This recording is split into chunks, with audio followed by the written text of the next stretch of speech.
Hi friends, Ashoka the great మనకు మౌర్య చక్రవర్తుల్లో అత్యంత ప్రతిభావంతుడు. So almost దేశం మొత్తాన్ని జయించి ఈవెన్ దేశం ఎల్లలు దాటి పాకిస్తాన్, మన ఆఫ్ఘనిస్తాన్, ఇరాన్ వరకు ఆఫ్ఘనిస్తాన్ వరకు ఆయన ఈ సుదీవ్ర ప్రాంతానికి జయించిన వ్యక్తిగా 40 సంవత్సరాలు ఈ దేశాన్ని పరిపాలించిన వ్యక్తిగా చరిత్రలో ఆయన పేరు సువర్ణాక్షరాలతో లిఖించబడింది. ఆయన బౌద్ధ మతాన్ని తీసుకున్న తర్వాత కళింగ యుద్ధం తర్వాత ఆయన బౌద్ధ మతం తీసుకుంటాడు. కళింగ యుద్ధంలో దగ్గర 1,00,000 మంది చనిపోవటం. సో ఆ రక్తపాతం చూసి ఆయన చలిస్తాడు.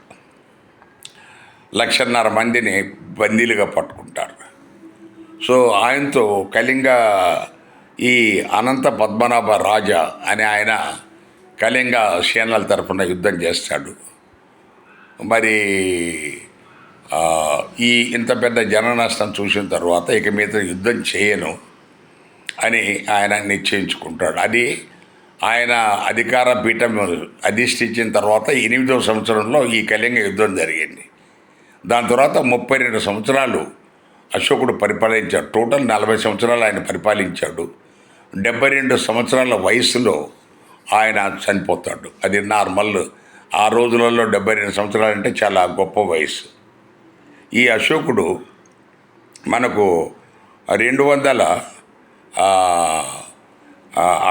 ఆయన చనిపోతాడు. 232లో ఈ కళింగ వార్ జరుగుద్ది, బీసీ, బిఫోర్ క్రైస్ట్.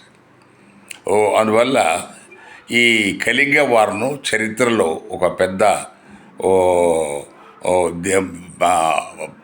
మార్పు తీసుకొచ్చిన యుద్ధంగా పరిగణిస్తారు.